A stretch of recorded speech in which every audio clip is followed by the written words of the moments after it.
side edges of the sleeve on each side.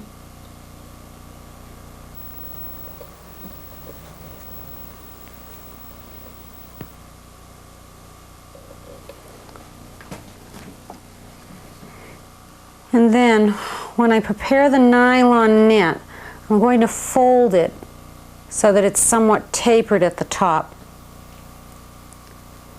and insert it inside the little flange here at the top and let it fan out over the point needles like so. This one could probably use a little bit more net, but I think you can get the picture from this. You do need to do some shaping so that it will fit into the point that forms the shoulder pad. And then you bring down this edge and link it as you did for the other example. What you get when you're done with it is a little pad that can be allowed to stay larger here if you want for more sleeve cap support. But you've also got a small shoulder pad built right into the garment so it isn't going to shift, and it gives you a beautiful crisp line for suits. And for dresses, if you wanted to eliminate the nylon extending into the sleeve cap, then you wouldn't have the scratchiness. So this could also be done by trimming off the nylon so that you're only filling the shoulder pad and closing the shoulder pad and the shoulder seam at the same time. So it's a great way to get shoulder pads that match and don't shift around inside your sweaters. Appliquéing on knits is the same thing as applying patch pockets, except patch pockets can be a lot more difficult. The problem is that sometimes they don't lie exactly square on the fabric, and they're sort of a giveaway to a homemade instead of a handmade garment. Let me show you some tips that will help you appliqué pockets that are absolutely square. When you knit the garment body, you're going to provide two different kinds of markers. A row of manual weaving that tells you where the baseline of the pocket should be placed, and two ladders that are placed where the second and the second to last stitch of the pocket will line up. To do a row of manual weaving, simply take a scrap yarn or a piece of ravel cord, extend the needles all the way forward to holding position, and wrap the yarn over one, under one, over one, under one, all the way across the width of just the pocket. Then transfer the stitch from the second and the second to last needle to their adjacent needles and put the empty needles into non-working positions so that a ladder is formed while you continue knitting the body of the garment. When you've reached the desired number of rows, or probably one or two less, bring the empty needles from non-working position into working position, and to prevent there being a hole, pick up the purl bar of an adjacent stitch and hang it onto the empty needle, then continue knitting. When you knit your pocket, begin with scrap knitting and end with some sort of a finished band.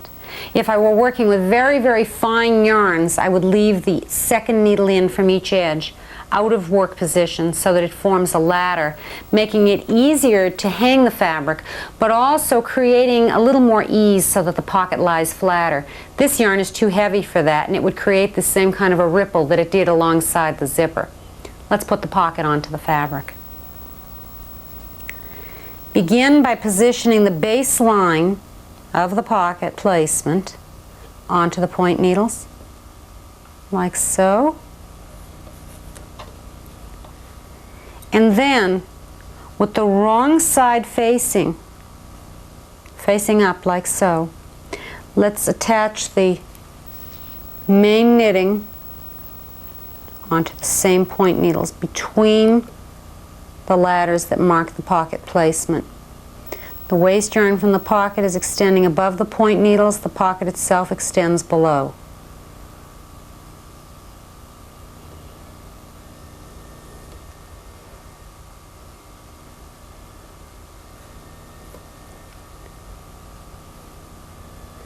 Don't like that edge stitch.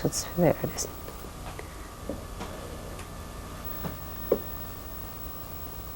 Bring it over and link. On the beginning edge, you have to be quite certain that you're starting right at the edge of the pocket. On the second or the last edge, you can run right off and then ravel back to the correct placement.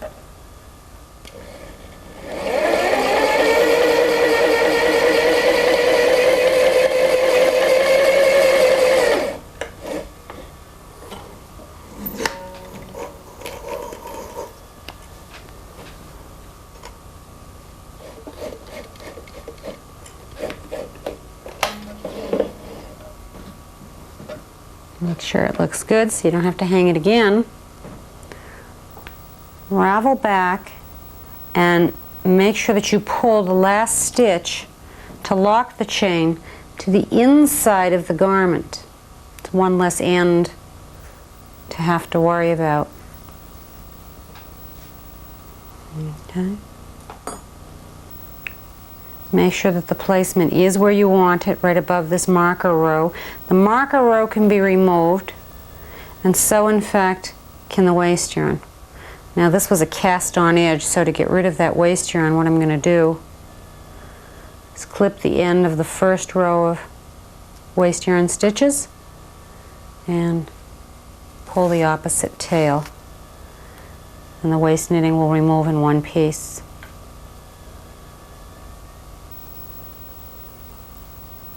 Now normally I would do a light steaming to make sure that the bottom of the pocket turns up without any strain. For our purposes here, I think you'll be able to get the idea if I simply turn the fabric on its side, hang the one ladder, and the edge of the fabric one stitch in. And it's very important here that you really do work exactly one stitch from the edge all the way up. You want as straight a line as possible so that the pocket placement is crisp and clean.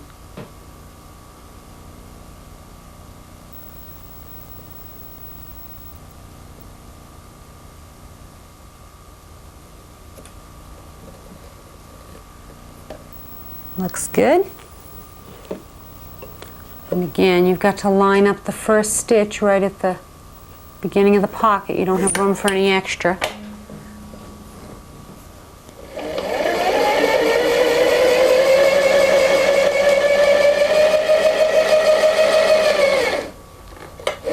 On a large sweater body, I probably wouldn't carry my stitching all the way to the end, but I would stop several stitches beyond the end of the pocket.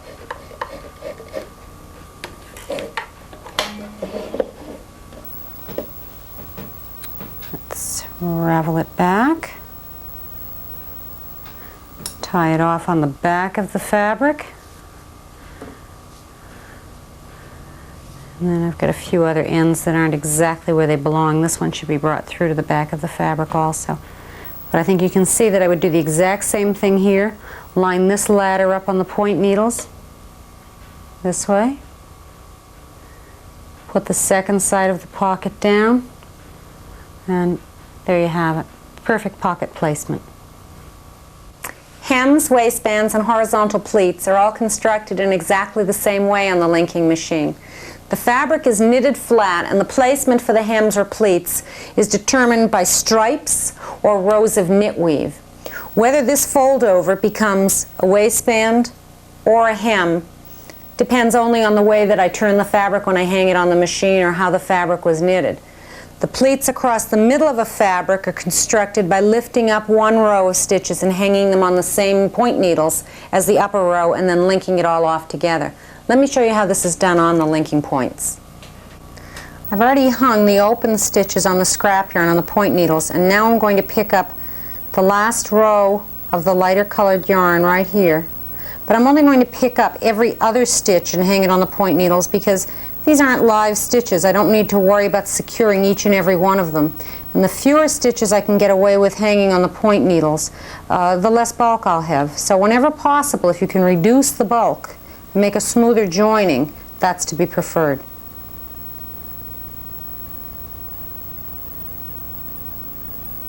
So here I'm picking up every other stitch and hanging it on the point needles. With another fabric, perhaps I might pick up every third stitch. When you're working with live stitches, you must pick up every one. When there's stitches from the middle of a fabric, you have a little more flexibility.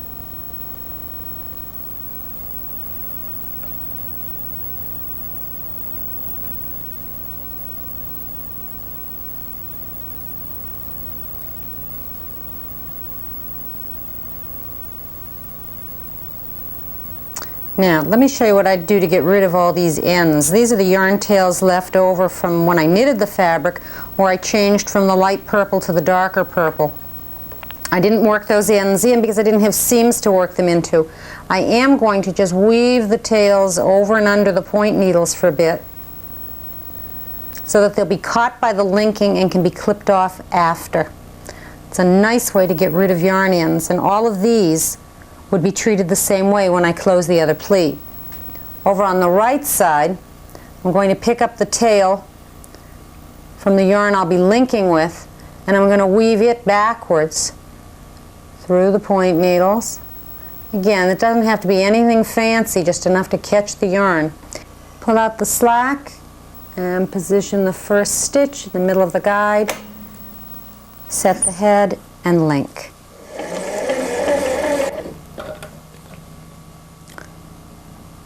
Now, all in one step, we will have secured the hem or the waistband, depending on which way you look at this fabric, and at the same time the ends have been worked in. Here's the end of the yarn that was used for the linking, can be clipped off, and here are the double yarns I brought in from the left side where the colors were changed in knitting the swatch, and those have been worked in and can now be clipped off. So keep this in mind when you're working. As long as you can keep the ends out of your way, weaving them over and under the points is a very good way to secure them so they can be clipped off afterwards. When I pull out the waist yarn, you'll be able to see where the stitches have been caught. Just pull back on the fabric slightly to give yourself a little bit of room. And there you have it. Perfect flat hem. Every other needle in this case. If I wanted to have less bulk on the inside of the fabric, I might have knitted it initially on every other needle to reduce the overall bulk of the hem. But by attaching it this way, you get a much flatter joining of the hem or the waistband than you would if you did it right on the knitting machine. Now the second pleat is in the middle of the fabric, and with this one I would fold the fabric back to pick up the first row of the light purple stitches. I'm not going to do the whole thing here, but I will give you just an idea of how you'd handle this kind of an internal pleat. I'm going to pick up every other stitch from this row and hang it on the alternate point needles. There's no reason to hang every stitch because we're not dealing with a live edge where every stitch needs to be secured. And every other stitch will do just fine. When I've hung the entire first row of the pleat, I'll pick up the last row. And again, I'm going to pick up every other stitch and hang it on the alternate needles. But you'll notice that I'm hanging these stitches on the needles that were left empty when I hung the first row. What this does is disperse the bulk a little more equally throughout the fabric so that none of the point needles holds two stitches and none of them remains empty. If you don't want to use ribbing to finish a garment edge and you don't like to crochet, the linker offers some interesting alternatives. Among them is the use of commercial trimmings to finish off the edge of the fabric. In this case, I've attached it right to the live stitches on the edge of the fabric. In this sample, I've attached a 3-stitch circular cord to the right side of the fabric so that it acts as an immediate hem treatment, a nice way to finish circular skirts that have all that edge to be finished. And in this example, I've attached lace right to the live stitches at the cast-on edge, and also several rows of lace across the fabric, lined up, of course, on a row of size 10 stitching. The lace is an interesting way to finish all kinds of things. For example, this baby afghan. A wide commercial lace makes a much faster edging than any amount of hand crochet, and in a fraction of the time. The other thing that's nice about this edge is that because the linker is a drum-type linker, I can link fabrics of an endless length. New stitches are mounted onto the point needles here, and by the time they pass through the actual linking mechanism, on the other side, those stitches are finished and can be removed from the points, so that as the drum moves itself around, I've got a constant supply of empty points to mount new fabric onto. Theoretically, I can link an endless length of fabric. There are many commercial trims that are suitable for knit applications, but many of them have a tendency to come undone when they're cut. So what I'd recommend is that you use a good fabric glue and put a dot of glue at the point where you intend to cut the trim and then cut the trim to size afterwards. If you can't and you need to leave some extra trim hanging off the edge, make sure you leave enough that you'll be able to come back after, put the dot of glue, and then trim into it. In this case, these pearls would separate from the lace trim behind if I didn't secure them somehow on the ends when I cut. Now I've already mounted the fabric onto the point needles with the right side facing me, and then directly on top of the same points I'm going to hang the edge of this lace trim. Now when you select trims, always try to find something that's got holes or loops on the edge so that you've got something that can be hung easily onto the point needles. The pearls are facing against the fabric but won't pose any problem because they're below the area where the hook needle comes through. Okay. Simply mount the trim and link.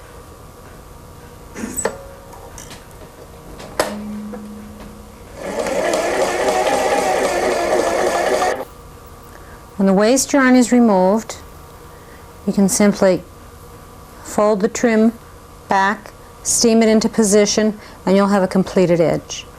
Instead of lace, you could add a circular knit cord. I'm going to hang the stitches along one side of the cord right on top of the point needles so that in effect I've got the right side of the cord facing the right side of the fabric. And just push it on. You can decide whether you want to hang a whole stitch or a half stitch or maybe right down the middle of the cord. If you're having a problem finding the stitches, you might rely on a pick or a transfer tool like this to pick them up and actually hang them onto the point needles. Usually you can just squeeze along and put them into position with your fingertips.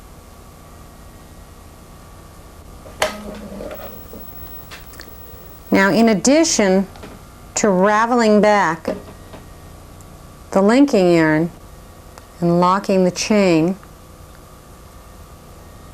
by pulling the end through, I always allow extra length on a circular cord like this so that I can ravel back some of the length and end the cord exactly where I need it to be. If you tried to knit a cord exactly the right length, you'd usually end up short or excessive anyhow, so you may as well just plan on the extra and ravel it back. When I pull out this scrap knitting,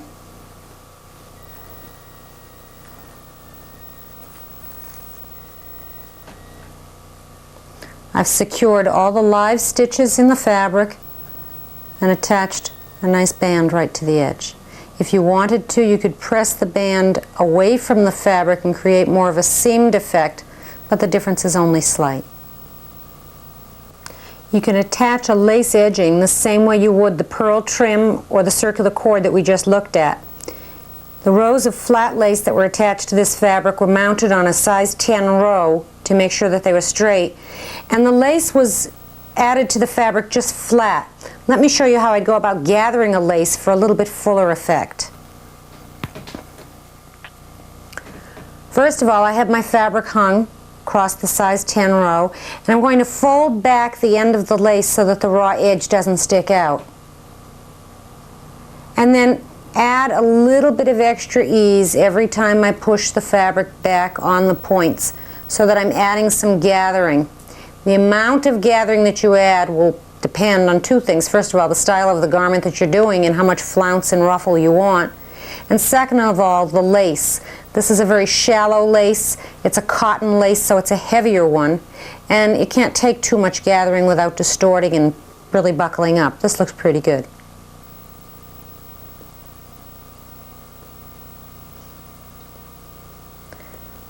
At the end, you need to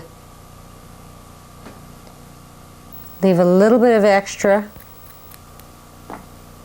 and fold it back and then work from this end in towards the fabric to ease it in. And then we'll link.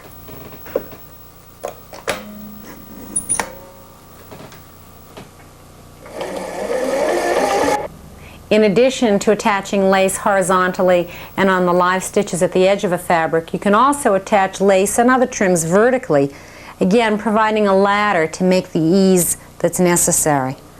Simply pop the ladder over the point needles, stretching to the side slightly, and then mount the lace. Turn under the raw edge as we did before, and press it down over the point needles. This particular lace would not be as easy to gather because it's fairly fine, and when you press it down over the needles it would be a tighter fabric for the hook needle to come through. So you can add a little bit of ease, but I wouldn't plan on gathering a lace of this type.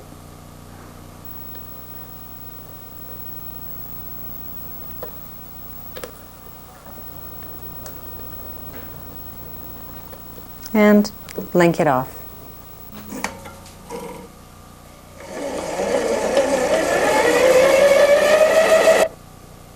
In addition to using lace and other trims to create surface interest, you can also create texture right on the machine by wrapping the points and then linking it to the surface of the fabric. In this case, I've worked with some mohair yarn, some metallic, and some ribbon to create textures that become a part of the fabric.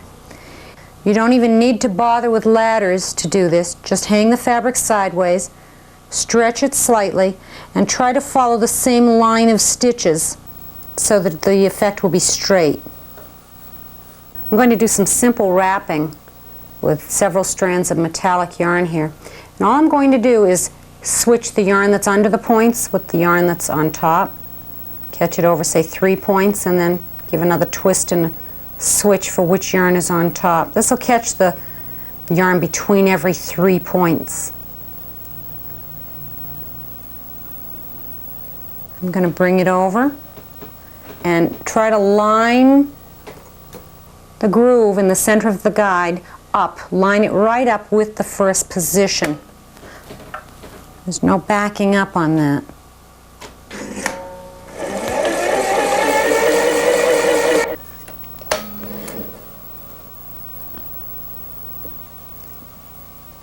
When you remove the fabric from the machine, ravel the chain back so that it ends just after the edge of the texture, and then lock the chain off on the back of the fabric by pulling the last loop through itself. These ends should be brought through to the back side also and finished off. Now this was just a very simple pattern, twisting the yarn around the points. The thing to remember is that if there's any kind of a pattern or a rhythm to what you do with your hands, there'll be some kind of a pattern in the fabric. So it's up to you how you choose to wrap the points. In the sample I showed you at the beginning, there was some fringing that had been done with mohair and a little bit more elaborate pattern done with ribbon. I'll show you each of these. Let's rehang the fabric as straight as possible.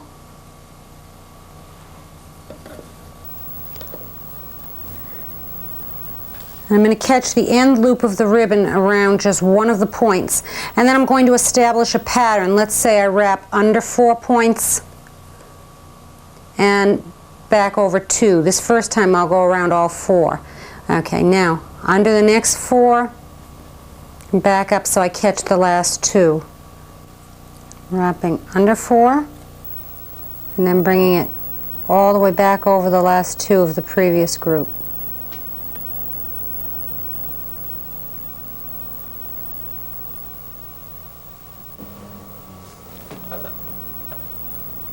You'll notice sometimes when you're removing fabric that's had the points wrapped, it's a little tight. So just pop the whole thing right up off.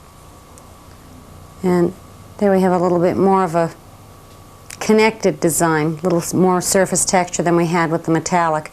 Again, I'm going to ravel back just to the beginning of the texture and lock it off on the back. Now, the mohair fringe on the other sample was wrapped a little differently because I used a gauge to control the size of the loops. And what I did was to catch the yarn over a point needle and then around this gauge or bar to control the length of the loops. Catch the next point needle and then wrap the yarn around the tool again. Point needle, tool. Continue wrapping for as long as you want the fringe to continue. And remember that you control the length of the fringe when you decide the distance that you place the tool or the gauge from the point needles. Leave the tool in position until you get the fabric underneath the fabric presser to begin linking. Then pull the tool out. There. Now if you wanted a cut fringe, you could just run your scissor right inside here. Otherwise the loops are fairly stable. And there you have it. 3 very distinctly different kinds of wrapping the points and the effects that they create. See what you can come up with now. Just as you can use the linker to attach lace and ribbon and other appliques, you can also use it to attach pieces of knitted fabric right on top of the main fabric of the sweater. In this case, I've got little shapes that were knitted and taken off the machine on scrap yarn, and I'm going to show you how I'd attach one of those. I'm going to hang the fabric at an off angle. Try not to introduce any extra stretch here because it will distort the fabric. And then I'm going to take my little swatch and hang the stitches right over the point needles.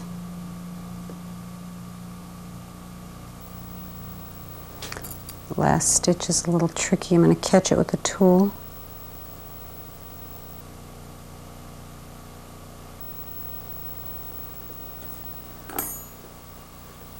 And then link.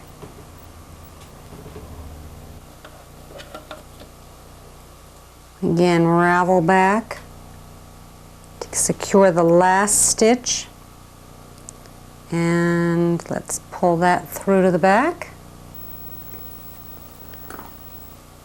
And then I'd remove the waist yarn. Now that was a cast on edge, so once again I'm going to have to clip the waist, pull this tail to separate the 2 fabrics. Make sure you take out the scrap and pull this edge into position before you attach the next edge. Otherwise you've got some slack there that won't be accounted for and the fabric is apt to buckle, unless that's the effect you want. When it comes time to attach this edge, there's no reason I can't bring it up so I get a raised effect. If this edge had been a bound off edge, then I'd only need to attach on that side and I could let this be a loose flap.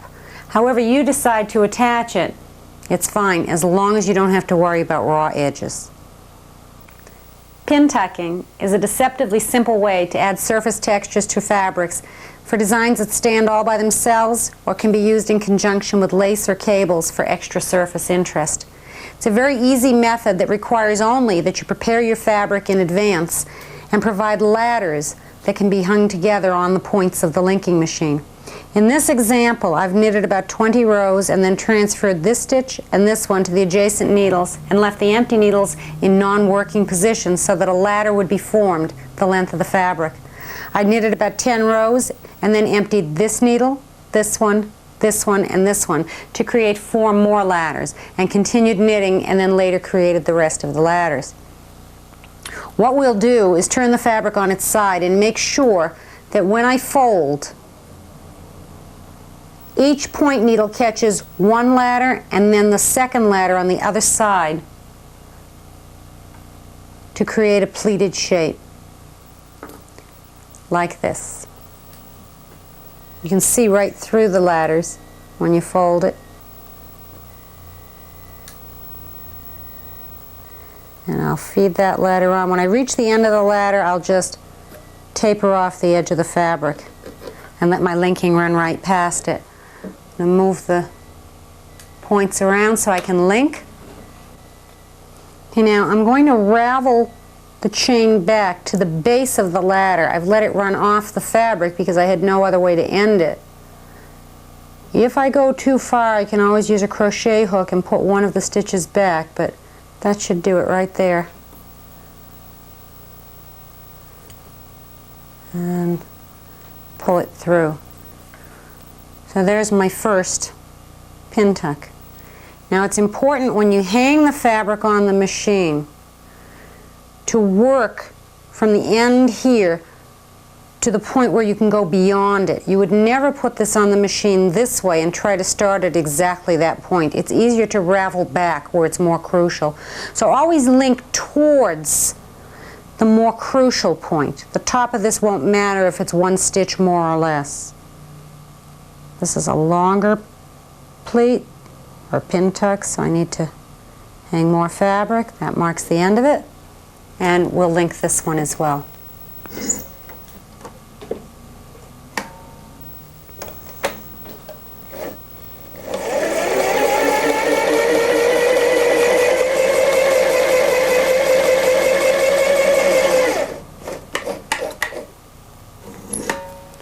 Remember when you plan pin-tucked fabrics that all of this tucking narrows the fabric quite a bit. So allow for this in your planning and expect to knit a much wider fabric than you need to have finished. Okay, let's ravel this one back and lock it off on the back of the fabric. Most of these are things that you probably looked at and said, I knew that, I just didn't know that I knew how to do it. So I hope I've reminded you of all kinds of possibilities that you can use on the linking machine so that you begin to take advantage of the DL1000's ability to do more than just assemble garments. It's a decorating machine, an embellishing machine, and I'm sure you can think of lots of wonderful things that I haven't even begun to discover.